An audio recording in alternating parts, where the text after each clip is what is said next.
Welcome to Fin Tips, everybody. Happy Friday. How you doing?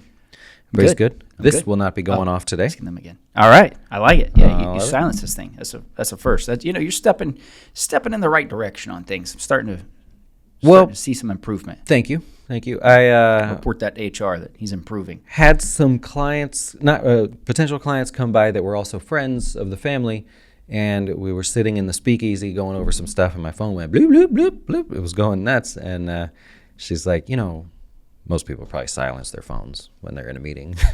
She was a friend, right? So Straight up called you out. She could say it. Like I'm that. like, okay, Like cool. So I found a little button to do that. Or if they do videos, there's different. Oh, and it would have went off. Did you see that? Yeah. Silence. I love it. Hey, I got a question for you, and this stems from those people that actually came by. They said, we've been doing Dave Ramsey's baby steps now. They, made it, and then they, I've had a little setback, and just like any good diet or plan, you have some setbacks there. Yeah. But they pushed through, and they made it. And they said, we're now technically baby step number 7, which is give wealth and build, or build wealth and give. And they said, so what's next? Like, how do we handle our money now? We just spent, years with a structured, line by line, what to do. And I was like, Great good question. Yeah. Yeah, We're going to talk about that today. What do you think is next? Like, from that success of baby step 7, do you think people do that? And I go, well, now what? Yeah, I think that I think Dave's plan, I knock on Dave sometimes, but the plan does work for people that truly just want to say, hey, I want to follow this step by step. It will work if you put your head down and you do it. It's like a diet, though. Yep. It'll work if you do it. Yep. Yeah, and so do many it. people that do that, yeah, they do get to the point. I mean, we've gotten the clients who have went through Ramsey who have done very well for themselves, and other people have as well that didn't ever do Ramsey. But those people that truly stick their head down, they're just like, wow, you guys built massive wealth. Yep. And yeah, I guess it is the question. It's like, what's next? And I think typical me, I just go right into planning, shift right in. It's not like, well, okay, let's start baby step 8 or anything else. Yeah. Well, why is there not a baby step 8, 10, 12, 15, 40? What do you think? I think it's just, at some point, things have to be customized. And, you've got all these steps that you can follow. Yeah. But your goals, your life, your finances are different than mine. Yeah. Everything is different for every single person, and there comes a point where you can't throw a one-size-fits-all. Well, so if you say build wealth and give, maybe you're just kind of in baby step 7, like you're just living life in there. But I kind of view it as like, okay, if you're going to build wealth, I'm going to do it differently than you or whatever. I'm most certainly going to give differently than him and somebody else or whatever. Yeah. So I think that's where now it's like, okay, it's time to get specific, and focus on what it is you in particular want to do. So how do we get people, what's the takeaway for people today to go, what should they focus on? What's the questions? What would you do? Yeah, I think it's going to depend on the person. Something as simple as tax strategy. I think that's, maybe I'm stealing your thunder on this one. Oh, I'm gonna go nuts on that. So your different strategy there. I mean, I'm thinking something as simple as if you're in that phase, depending on where you are in your walk of life, it's being smart. If you are giving, it's kind of staying in that baby step 7, but now it's like, hey, let's put the big kid pants on. The geekery. Let's be geeky about it, man. You can be in baby step 7. So it's like, give. Well, how are you going to give, and how is it going to have the most impact? And I'm looking at, something, if somebody's of RMD age and they are already giving money. I've talked about this before. It's qualified charitable distributions. That's where, let's say, you're giving to your church.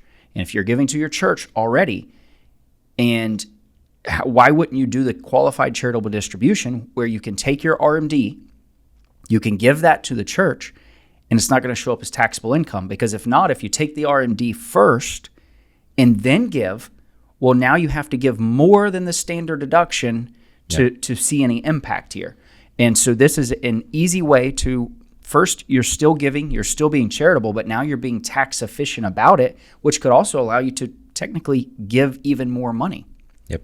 No, and see how that got specific, right? So that's someone who wants to give, but you're not being, I'm a selfish giver. I don't know. This is going to suck. I'm sorry. I'm going to say this. Hey, but there. How many people are out there watching right say I could agree. Like I'm maybe the same way. So it's okay. Like I want, so I give to Drum Corps International. That's just my thing. I enjoy doing that. So, but I won't give to each one of them. I sort of choose each year, like which ones I like and stuff. And I give to them because I want to see them succeed, but I also want to take that deduction. I want the benefit of giving the money instead of giving it to the government. Right. So I feel like that's selfish in a way, right? But if the government's saying, hey, if you're going to give it anyways, we'll give you a break, then it's not really selfish. So sometimes I feel bad about that kind of stuff. But for me, it's all taxes. I refuse to spend $1 extra than I have to give to the government because it sucks, man. They waste it. Mm-hmm. So, or it's just stuff you're like, man, I'm giving you the money and you're doing something else with it. I don't like that. So I'd rather have the control of saying I'm going to give the money. Now, if you feel that way and you come to me, you may have a lot more money than me. You may have less money than me. You may still be working on some things. So it really is specific. Like how much can you give and how do we want to structure that to get you over the now high standard deduction? So I think that's why baby step 7 is like wide. And it's just like go build wealth and give with the hopes of maybe you go find somebody to get some help or, start asking these questions. Yeah, I've got a cool one that I'm working on right now with somebody on a plan. And I love the people that are charitable because it can create more opportunity and more planning strategy. Because if it's all build wealth, but it doesn't have to be, hey, that you're giving it all to, Drum Corps or your church or whatever it is. Maybe you're wanting to be charitable with your children at this point in life. Maybe you've built enough wealth, and still there's so much strategy that can come into play on a financial. but the strategy that could come in on a financial plan with that to say, all right, how are we going to structure this now to help our kids? Because if you look at Roth conversions on the side of, okay, my wife and I are going to both live until 90 and we want to be the most tax efficient for us, perfect.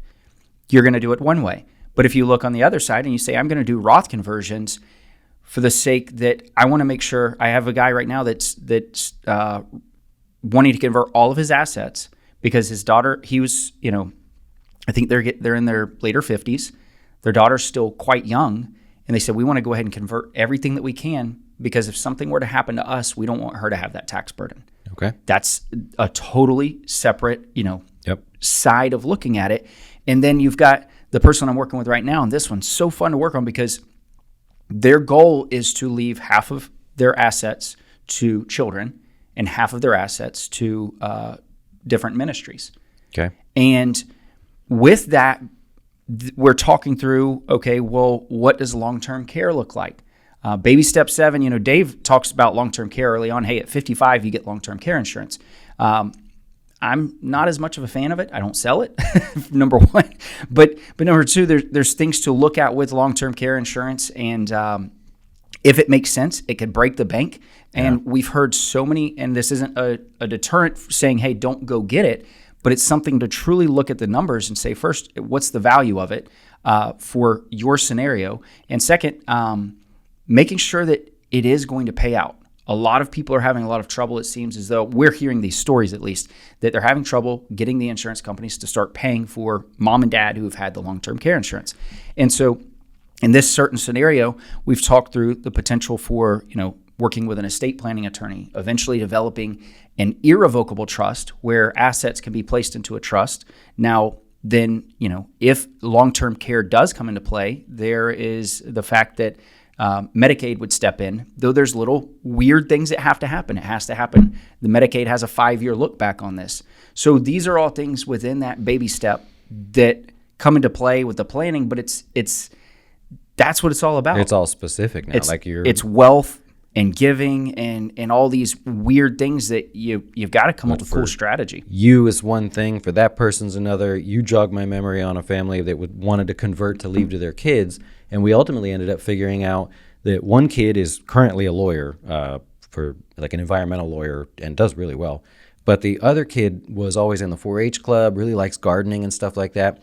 Not to pick on the choices in life, but that's a significant difference in income there. Yeah. So we figured out that they didn't need to spend their money converting all this money because this kid will have a lower income. They can afford to take the IRA stuff. This kid can take the Roth IRA stuff, and they'll essentially be right there at the same level. But again, specific, right? So that's unique to the situation.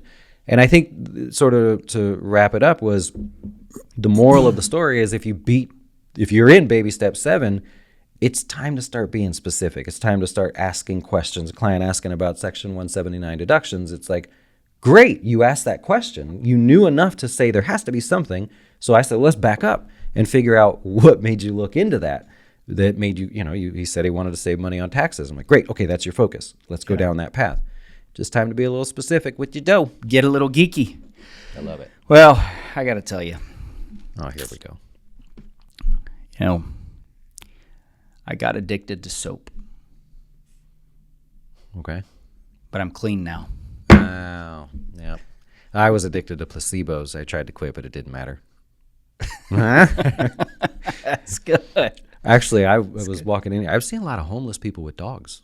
You see that? Especially back in here. Yeah, yeah. A lot of homeless. Yeah, there are. They invested in the wrong type of roof. Hey, they can't have happiness. They've got it a little rough. This isn't going to end. So now you need to go give your charitable stuff that you were going to give to Drum Corps to helping the homeless. That's true. Get the right roof then. I love this, by the way. This is good. There's no piano. Oh, there's a piano. I like it. Yeah. I used to play piano by ear, but now I use my hands.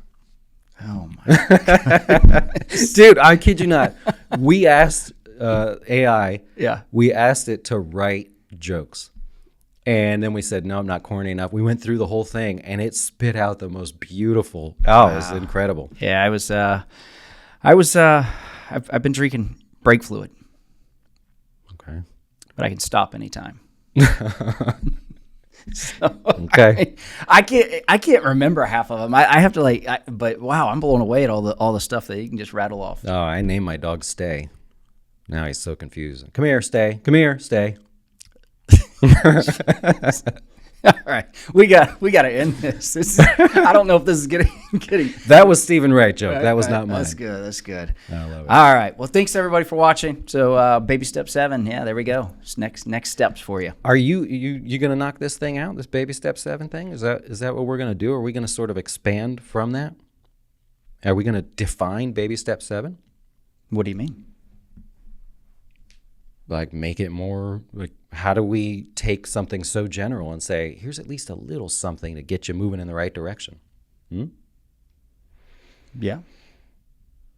Okay, great. Enjoy. Have a great day, everybody. That's all I got.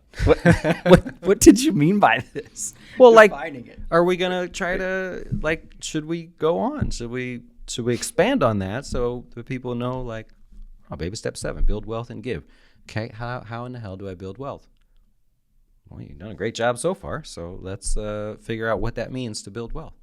Okay. And it may be as simple as like, well, what moves you? What moves you? Is it often people say real estate, but you're the guy that has 2 grocery stores. Oh, maybe I'll do a 3rd one. Okay. Right. Build wealth and give. You got it. I can't do everything for you.